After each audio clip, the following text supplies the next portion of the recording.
Alhamdulillah nahmaduhu wa nasta'inuhu wa nastaghfiruhu wa nastahdihi wa nu'minu bihi wa natawakkalu alayhi wa na'udhu billahi min shururi anfusina wa min sayyiati a'malina man yahdihillahu fahuwal muhtadi wa man yudlil falan tajida lahu waliyyan murshida. Ashhadu an la ilaha illallah wahdahu la sharika lahu وأشهد أن نبينا محمدا عبده ورسوله أرسله بالهدى ودين الحق ليظهره على الدين كله ولو كره المشركون. اللهم صل على رسولك سيدنا محمد وعلى آل سيدنا محمد.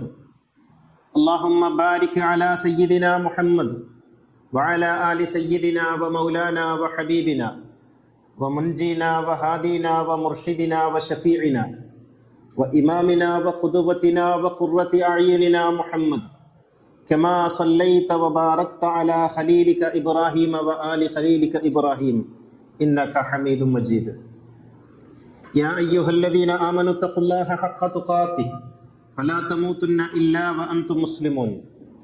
أعوذ بالله من الشيطان الرجيم. بسم الله الرحمن الرحيم. يا أيها الناس إنا خلقناكم من ذكر وأنثى وجعلناكم شعوبا وقبائل لتعارفوا إن أكرمكم عند الله أتقاكم إن الله عليم خبير. ബഹുമാന്യരായ സഹോദരന്മാരെ, സഹോദരികളെ, തഖ്വയുള്ളവരായിരിക്കണമെന്ന് എന്നെയും നിങ്ങളെയും ഉണർത്തുകയാണ്. അള്ളാഹു നമ്മെ എല്ലാവരെയും മുത്തഖികളിൽ ഉൾപ്പെടുത്തി അനുഗ്രഹിക്കുമാറാകട്ടെ. ലോകത്ത് എല്ലാ മതദർശനങ്ങളും അതിൻ്റെ വളർച്ച ഉണ്ടായിട്ടുള്ളത് വ്യത്യസ്തങ്ങളായ നാഗരികതകളുടെയും സംസ്കാരങ്ങളുടെയും കൂടിച്ചേരലുകളിലൂടെയാണ്. മതം ഒരു മനുഷ്യനെ സ്വയം വികസിപ്പിക്കുന്നില്ല, മറിച്ച് ഓരോ മനുഷ്യനും ഏതേത് സാംസ്കാരിക ചുറ്റുപാടുകളിലൂടെയാണോ വളർന്നിട്ടുള്ളത് ആ സാംസ്കാരികമായ പ്രത്യേകതകളെ പോഷിപ്പിക്കുകയാണ് മതങ്ങൾ ചെയ്യുന്നത്. പ്രവാചകൻ അതിങ്ങനെ പറയുന്നുണ്ട്, ഖൈറുക്കും ഫിൽ ജാഹിലിയ്യത്തി വ ഖൈറുക്കും ഫിൽ ഇസ്ലാം. പണ്ട് കാലത്ത് നന്നായവർ ഇസ്ലാമിലും നല്ലവരായിരിക്കും. അപ്പോൾ നന്മയെന്നത് മതത്തിൻ്റെ ഭാഗമല്ലെന്നും നന്മയെന്നത് ഒരു സംസ്കാരത്തിൻ്റെ ഭാഗമാണെന്നും ആ സാംസ്കാരികമായ നന്മയെ പോഷിപ്പിക്കുകയാണ് മതം ചെയ്യുന്നത് എന്നുമാണ് പ്രവാചകൻ അർത്ഥമാക്കുന്നത്. ഒരിക്കലും കാഞ്ഞിരത്തിൽ നിന്ന് മാങ്ങ ഉണ്ടാക്കുക മതത്തിൻ്റെ പണിയല്ല. മാവിൽ നിന്ന് നല്ല മാങ്ങ ഉണ്ടാക്കുകയാണ് മതത്തിൻ്റെ പണി.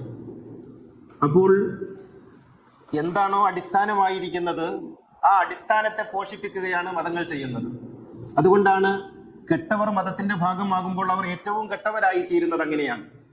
അപ്പോഴാണ് പുണ്യപ്രവാചകന്റെ ജനാസ വെച്ചുകൊണ്ട് തർക്കിക്കാൻ ചിലർക്ക് തോന്നുന്നത്.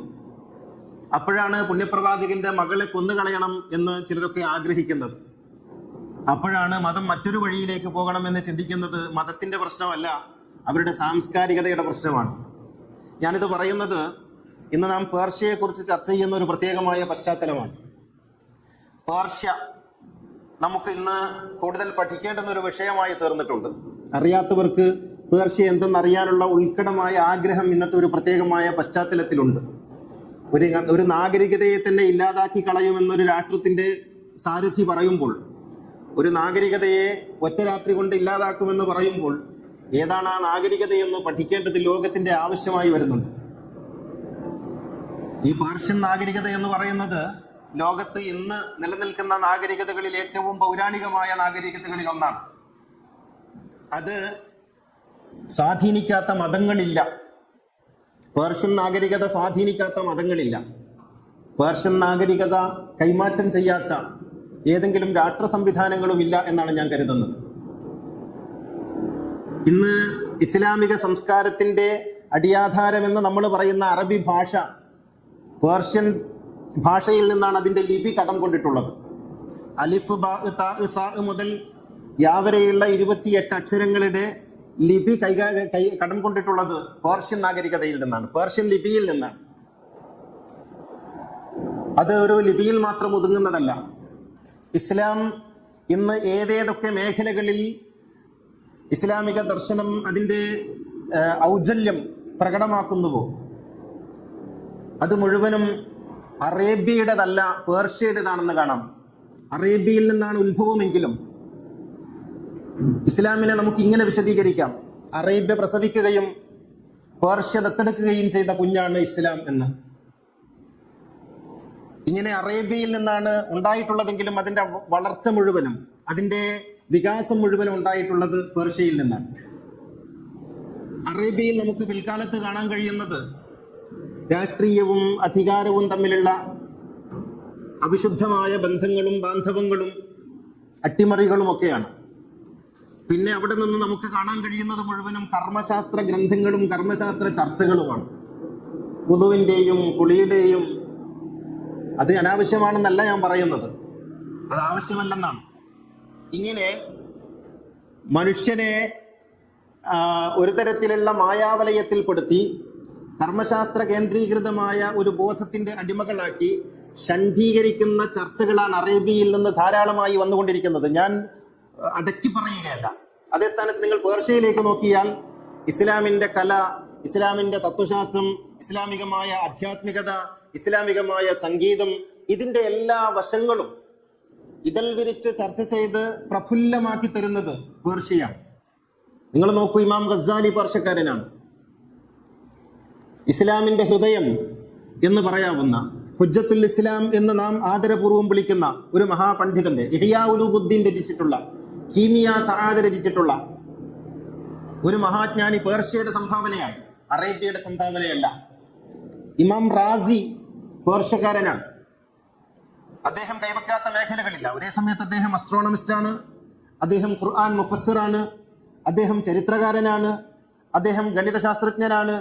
ഇങ്ങനെ വ്യത്യസ്തങ്ങളായ മേഖലകളിൽ അതേ സമയത്ത് വൈദ്യനാണ്. വ്യത്യസ്തങ്ങളായ മേഖലകളിൽ കൈവച്ചിട്ടുള്ള ഇമാം റാസി പേർഷ്യക്കാരനാണ്. അവിസന്ന എന്ന് മോഡേൺ മെഡിസിൻ വിളിക്കുന്ന ഇബ്നു സീന പേർഷ്യക്കാരനാണ്. ഇസ്ലാമിന്റെ യുക്തിയുടെ പിതാവ്, ഇസ്ലാമിക യുക്തിയുടെ പിതാവ് എന്നാണ് അദ്ദേഹം അറിയപ്പെടുന്നത്. വിട്ടുവീഴ്ചയില്ലാത്ത യുക്തിചിന്തയിലൂടെ ഫ്ലോട്ടിംഗ് മാൻ എന്ന് പറയുന്ന ഒരാശയത്തെ കൊണ്ടുവരികയും അദ്ദേഹം മനുഷ്യനെ നിർവചിക്കുന്നത് എത്ര ഗംഭീരമായിട്ടാണ്. അത് പേർഷ്യയുടെ സംഭാവനയാണ്. ഉമർ ഖയ്യാം ഒരേ സമയത്ത് ഗണിതശാസ്ത്രജ്ഞനും കവിയും ജ്ഞാനിയും സൗന്ദര്യാരാധകനുമായിട്ടുള്ള ഉമർ ഖയ്യാം പേർഷ്യക്കാരനാണ്. അൽഫാറാബി പേർഷ്യക്കാരനാണ്. ഇങ്ങനെ ഇസ്ലാമിക തത്വചിന്തയുടെ ആഴങ്ങളിലേക്ക് ഊളിയിട്ട് പോയവരൊക്കെയും പേർഷ്യക്കാരായിരുന്നു. തസവുഫിന്റെ വഴി നോക്കിയാലോ ഇമാം ജലാലുദ്ദീൻ റൂമിയെ പോലെ, മൗലാന ജലാലുദ്ദീൻ റൂമിയെ പോലെ, ഷെയ്ഖ് അബ്ദുൽ ഖാദർ ജീലാനിയെ പോലെ, ദിഫായിയെ പോലുള്ള ആളുകൾ അവർ പേർഷ്യക്കാരാണ്. മുഹീദ്ദീൻ ഷെയ്ഖ് എന്ന് മലയാളികൾ ആഘോഷപൂർവ്വം കൊണ്ടാടുന്ന റിഫായി മുഹീദ്ദീൻ ഷെയ്ഖ് ഉണ്ടല്ലോ, മുഹീദ്ദീൻ ഷെയ്ഖ് ജീലാനിക്കാരനാണ്, പേർഷ്യക്കാരനാണ്. ഞാൻ പറഞ്ഞു വരുന്നത് പേർഷ്യ ഇസ്ലാമിനെ സംഭാവന ചെയ്തു എന്നല്ല പറയേണ്ടത്. പേർഷ്യയാണ് ഇസ്ലാമിനെ അതിന്റെ ഏറ്റവും സുന്ദരമായ രീതിയിൽ ലോകത്തിന് സമർപ്പിച്ചിട്ടുള്ളത് എന്നാണ്. അപ്പോഴൊക്കെയും അറേബ്യ കർമ്മശാസ്ത്രത്തിൽ മുങ്ങിത്തപ്പുകയായിരുന്നു, കർമ്മശാസ്ത്രത്തിന്റെ നൂലിഴകൾ കീറുകയായിരുന്നു. കർമ്മശാസ്ത്രം അതർഹിക്കുന്നതിൻ്റെയും 1000 ഇരട്ടി വലുപ്പത്തിൽ സമൂഹത്തിന് സമർപ്പിക്കുകയായിരുന്നു. ഇസ്ലാം എന്നാൽ കർമ്മശാസ്ത്രമാണ് എന്ന് വരുത്തി തീർക്കുകയായിരുന്നു. അതിന്റെ കെടുതികളാണ് ഇപ്പോഴും നമ്മൾ അനുഭവിച്ചുകൊണ്ടിരിക്കുന്നത്. ലോകത്തിലുള്ള എല്ലാ ലോക സാഹിത്യങ്ങളെയും ക്ലാസിക്കുകളെയും, ഭഗവത്ഗീത, രാമായണം, ഉപനിഷത്തുകൾ, ഇവിടെയുള്ള ഇതിഹാസങ്ങൾ, പുരാണങ്ങൾ, ഗ്രീക്ക് പുസ്തകങ്ങൾ, ഗ്രന്ഥങ്ങൾ, ഇതെല്ലാം അറേബ്യയിലേക്കും പേർഷ്യയിലേക്കും പരിഭാഷപ്പെടുത്തുന്നതിന് ബഗ്ദാദിൽ ബൈത്തുൽ ഹിക്മ, ഹൗസ് ഓഫ് വിസ്ഡം എന്ന് പറയുന്ന ഒരു വൈജ്ഞാനിക കേന്ദ്രം തന്നെ ഉണ്ടായിരുന്നു. അവിടുത്തെ പണി ലോകത്തിലുള്ള എല്ലാ മഹാഗ്രന്ഥങ്ങളും ഏത് ഭാഷയിലുള്ളതാകട്ടെ, അന്നേ വരെ അറബികൾക്കത് പരിചയം ഉണ്ടായിരുന്നില്ല, ലോകത്തിന് പരിചയം ഉണ്ടായിരുന്നില്ല, ഒരു ഭാഷയിലേക്കും പരിഭാഷപ്പെടുത്തിയിരുന്നില്ല. എല്ലാ ഭാഷകളിലും എല്ലാ സംസ്കാരങ്ങളിലും എല്ലാ നാഗരികതകളിലുമുള്ള മഹാഗ്രന്ഥങ്ങളെ മുഴുവനും കൊണ്ടുവന്ന് ലോകത്തിലേക്ക് അതിനെ പ്രസരിപ്പിക്കണം എന്ന നിയ്യത്തോടു കൂടി, ഉദ്ദേശത്തോടു കൂടി ഉണ്ടാക്കിയിട്ടുള്ളതാണ് ബൈത്തുൽ ഹിക്മ, ഹൗസ് ഓഫ് വിസ്ഡം, ബഗ്ദാദിലെ പേർഷ്യക്കാരുടെ സംഭാവനയാണ്. ഇന്ന് നമ്മൾ മദ്രസകൾ നടത്തുന്നില്ലേ? മദ്രസകൾ നടത്തിയിട്ട് നമ്മൾ സുന്നികളും മുജാഹിദും ജമാഅത്തെ ഇസ്ലാമിയും ഉള്ള ആളുകളൊക്കെ മദ്രസകൾ നടത്തുന്നു. ഈ മദ്രസകൾ നിസാമിയ മദ്രസ എന്ന നിസാമുൽ മുൽക്ക് എന്ന പേർഷ്യൻ ഭരണാധികാരി, തത്വചിന്തകനായ പേർഷ്യൻ ഭരണാധികാരി ഉണ്ടാക്കിയ നിസാമിയ മദ്രസയുടെ കോപ്പികളാണ് നമ്മുടെ മദ്രസകൾ, നമ്മുടെ അറബിക് കോളേജുകൾ. വ്യവസ്ഥാപിതമായ പഠന സംവിധാന രീതി കൊണ്ടുവന്നത് പേർഷ്യയാണ്. ഇങ്ങനെ നോക്കിയാൽ നമ്മുടെ മഹല്ല് സംവിധാനങ്ങൾ, ഒരു പ്രദേശത്ത് ആ പ്രദേശത്തുകാർ പരസ്പരം അറിയുന്നവർ ഒന്നിച്ചുകൂടി അവർക്ക് ഒരു ലോക്കൽ ബോഡി ഉണ്ടാകണമെന്ന്, അങ്ങനെ അവിടുത്തെ പ്രശ്നങ്ങൾ അവർ പരിഹരിക്കണമെന്നത് പേർഷ്യയുടെ രീതിയാണ്. ഇങ്ങനെ പേർഷ്യൻ, ഞാൻ പറയുന്നത് അറബികളൊന്നും സംഭാവന ചെയ്തിട്ടില്ല എന്നൊന്നുമല്ല. അറബികൾ സംഭാവന ചെയ്തിട്ടുണ്ട് ചിലതൊക്കെ. പക്ഷേ ഇസ്ലാം അതിന്റെ ഗോൾഡൻ ഏജ് എന്ന് പറയുന്ന ഏറ്റവും സുവർണ കാലഘട്ടത്തിൽ ഇസ്ലാം എങ്ങനെയായിരുന്നു ഈ ലോകത്ത് ശോഭിച്ചിരുന്നത്, ആ ശോഭയുടെ മുഴുവൻ ക്രെഡിറ്റും 100% ക്രെഡിറ്റും അവകാശപ്പെടുന്നത് പേർഷ്യക്കാണ്. ഇപ്പോഴും അതെ. നിങ്ങൾ സൗദി അറേബ്യയിൽ നിന്ന് പുറത്തിറങ്ങുന്ന, ഒരു വർഷം പുറത്തിറങ്ങുന്ന പുസ്തകങ്ങളൊന്ന് എടുത്തു നോക്കുക. ഒരു വർഷം പേർഷ്യയിൽ നിന്ന് പുറത്തിറങ്ങുന്ന പുസ്തകങ്ങൾ എടുത്തു നോക്കുക. നിങ്ങൾക്ക് കാണാൻ കഴിയും, അറേബ്യയിൽ നിന്ന് പുറത്തിറങ്ങുന്ന പുസ്തകങ്ങൾ മുഴുവനും അഅ്മാലുകളുടെ ഫളായിലുകളാണ്. നിങ്ങൾ നിസ്കരിച്ചാൽ എത്രയാണ് കൂലി, നോമ്പെടുത്താൽ എത്രയാണ് കൂലി, താടി വെച്ചാൽ എത്രയാണ് കൂലി, മീശ വെട്ടിയാൽ എത്രയാണ് കൂലി കണക്കാണ്. എന്നാൽ പേർഷ്യയിൽ നിന്നിറങ്ങുന്ന പുസ്തകങ്ങൾ ഇസ്ലാമിന്റെ ആഴങ്ങളിലേക്ക് ഒരു മനുഷ്യനെ കൊണ്ടുപോകുന്ന സൗന്ദര്യ ശാസ്ത്രങ്ങളുടെ വിശദീകരണമാണ്. അതിന്റെ ഫിലോസഫിയുടെ, കലയുടെ, സംഗീതത്തിന്റെ, നൃത്തത്തിന്റെ ആഴങ്ങളിലേക്കാണ് മനുഷ്യരെ കൊണ്ടുപോകുന്നത്. എണ്ണിയാലൊടുങ്ങാത്ത മഹാപ്രതിഭകൾ ലോകത്ത് നമ്മൾ സ്ഥിരമായിട്ട് ഇസ്ലാമിന്റെ വിലാസം എപ്പോഴും അവതരിപ്പിക്കാൻ ശ്രമിക്കുന്നവരൊക്കെ പറയുന്ന ആളുകളുണ്ടല്ലോ. ഇബ്നു സീന, അൽ-ഫാറാബി, ഗസ്സാലി, ഷെയ്ഖ് ജീലാനി, മൗലാന ജലാലുദ്ദീൻ റൂമി, സുഹ്റവർദി, ഹാഫിസ് ഷീറാസി, ഷെയ്ഖ് സാദി, റാസി, അൽ-ഖവാരിസ്മി, ഉമർ ഖയ്യാം, അൽ-ബിറൂനി, ഇബ്നു ഹയ്യാൻ, മുല്ലാ സദ്ർ പോലുള്ള എല്ലാ മഹാരഥന്മാരും പേർഷ്യയിൽ നിന്നുള്ളവരാണ്. പ്രവാചകന്റെ പ്രിയപ്പെട്ട ഒരു ശിഷ്യനുണ്ട്, സൽമാൻ ഫാരിസി, പേർഷ്യക്കാരനായ സൽമാൻ. അദ്ദേഹം പ്രവാചകനോട് ചേർന്ന് നിന്ന് അവസാനം പ്രവാചകൻ പറഞ്ഞു, സൽമാൻ എന്റെ കുടുംബക്കാരനാണ്, എന്റെ അഹ്ലുബൈത്താണ്. ഫാത്തിമയെ പോലെ, അലിയിനെ പോലെ പ്രവാചകൻ തന്നോട് ചേർത്ത് വെച്ച് എന്റെ അഹ്ലുബൈത്തിൽപ്പെട്ടയാളാണെന്ന് പ്രവാചകൻ സാക്ഷ്യപ്പെടുത്തിയ സൽമാൻ ഫാരിസ്. ആ സൽമാൻ ഫാരിസ് പ്രവാചക ശിഷ്യന്മാരിൽ ഏറ്റവും പ്രധാനിയായ ഗവേഷകനായിരുന്നു. വിട്ടുവീഴ്ചയില്ലാത്ത ഗവേഷണ മനസ്സ് പേർഷ്യക്കാരുടെ ഒരു പ്രത്യേകതയാണ്.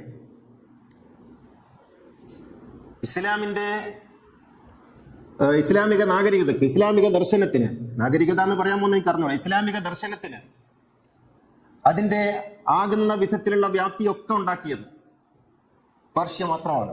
അവിടെ പേർഷ്യ മാത്രമാണ് നമുക്ക് ഊന്നി പറയാം. കാരണം അറേബ്യ ഏകമുഖമായിട്ടുള്ള ഒരു തലത്തിലേക്ക് ഇസ്ലാമിക ദർശനത്തെ വലിച്ചു ചുരുക്കുമ്പോൾ അതിന് പരമാവധി വ്യാപ്തി കൂട്ടി ബഹുസ്വരതയുടെ തലത്തിലേക്ക് ഇസ്ലാമിക ദർശനത്തെ വികസിപ്പിക്കുന്നത് പേർഷ്യയാണ്. നിങ്ങൾ നോക്കൂ, അറേബ്യയിൽ നിന്നുണ്ടായിട്ടുള്ള എല്ലാ ഫിഖ് ഗ്രന്ഥങ്ങളും, അത് ഏത് മദ്ഹബിൻ്റെതാകട്ടെ, മദ്ഹബുകളൊക്കെ അറേബ്യയിൽ നിന്നാണ് ഉണ്ടായിട്ടുള്ളത്. ആ മദ്ഹബിന്റെ ഗ്രന്ഥങ്ങളൊക്കെ നിരന്തരമായി നമ്മളോട് പറയുന്നത് ഒരു ഏകമുഖ ദർശനത്തെക്കുറിച്ചാണ്. മറ്റൊരു മതസ്ഥനെ കണ്ടിട്ടില്ലാത്ത, മറ്റൊരു മതസ്ഥനെ അനുഭവിച്ചിട്ടില്ലാത്ത, മറ്റൊരു മതസ്ഥന്റെ ഗന്ധം അനുഭവിച്ചിട്ടില്ലാത്ത, മറ്റ് മതസ്ഥരോടൊപ്പം ജീവിച്ചിട്ടില്ലാത്ത ആളുകൾ അവരുടെ അരമനകളിൽ ഇരുന്നു കൊണ്ട് എഴുതിയ പുസ്തകങ്ങളാണ് ഫിഖ് ഗ്രന്ഥങ്ങളായി തീർന്നിട്ടുള്ളത്. അതുകൊണ്ടാണ് അത് മാനവിക വിരുദ്ധമാകുന്നത്. അതുകൊണ്ടാണ് അപരദ്വേഷം അതിലുണ്ടാകുന്നത്.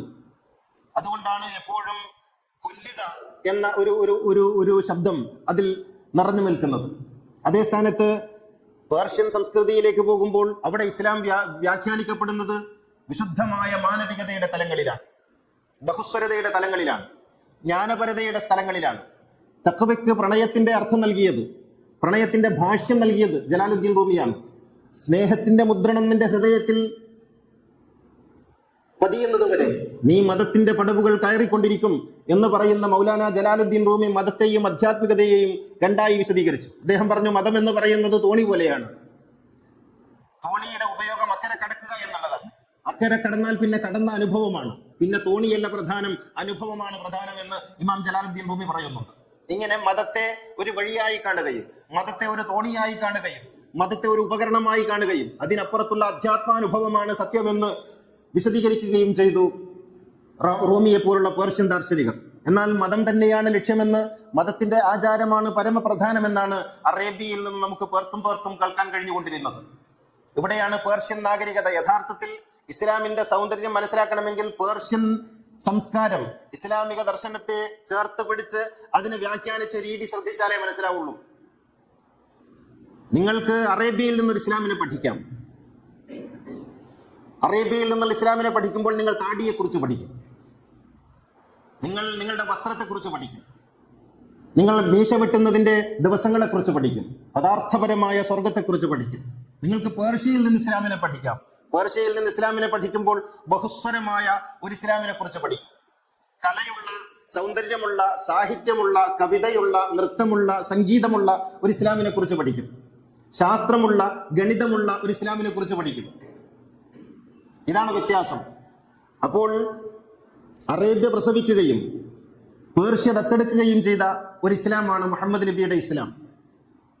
ഇത് ഇസ്ലാമിന്റെ മാത്രം പ്രത്യേകതയല്ല കേട്ടോ.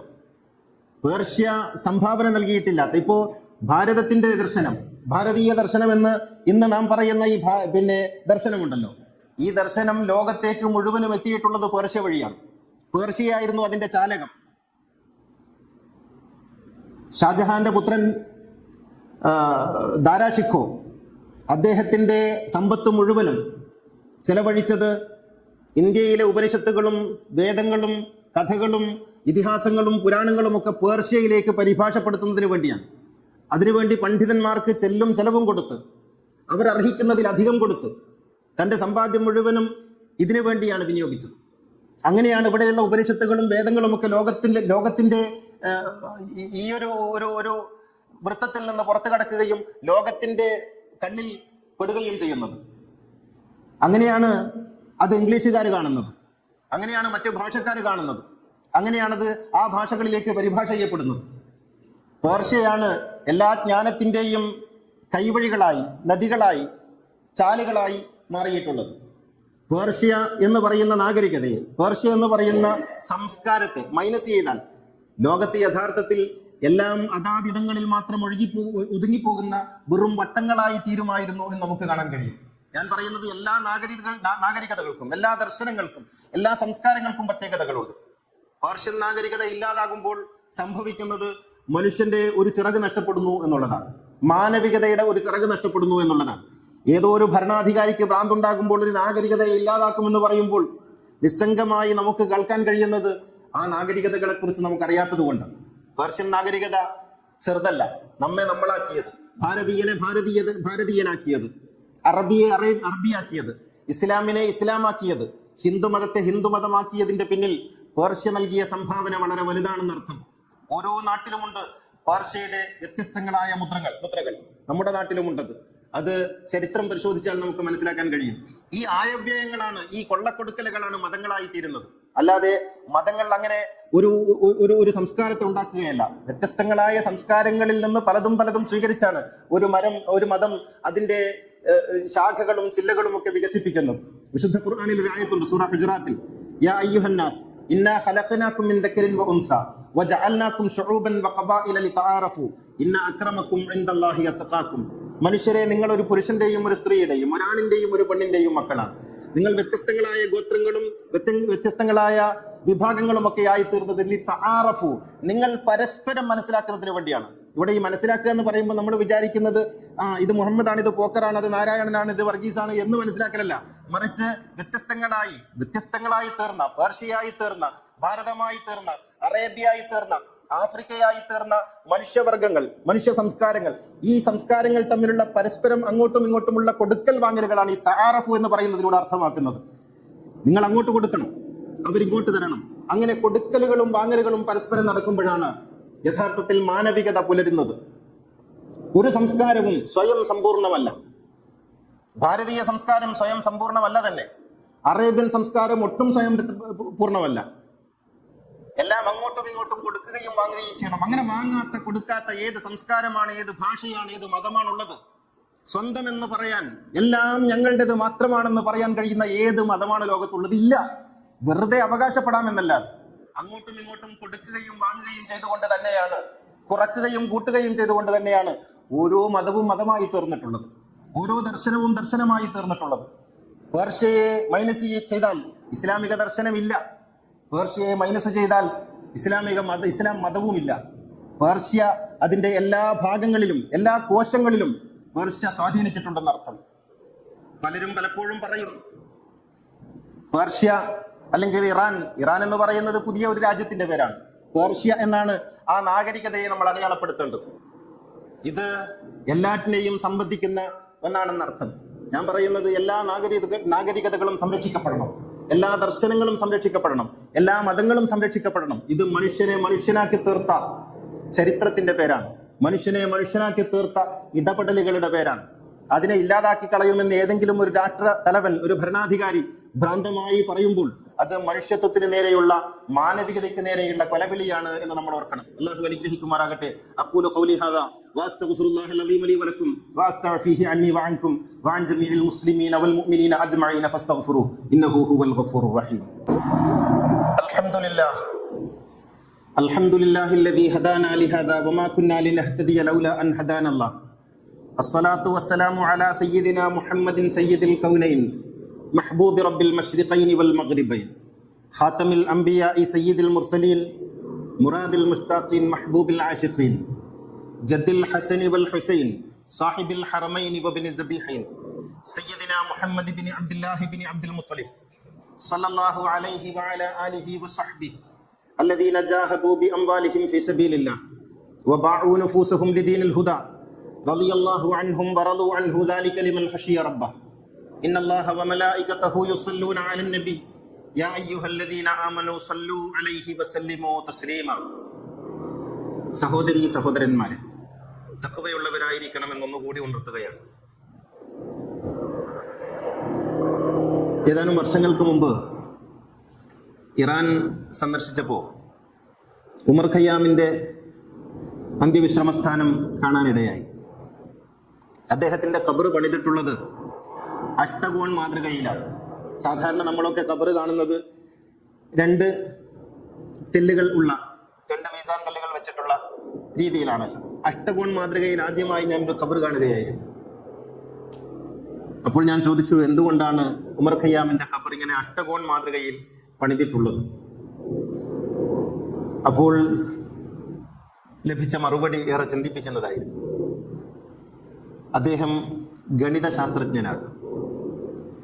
അദ്ദേഹത്തിന്റെ കവിതകളും അദ്ദേഹത്തിന്റെ ലേഖനങ്ങളുമെല്ലാം ഗണിതവുമായി ബന്ധപ്പെട്ടതാണ്.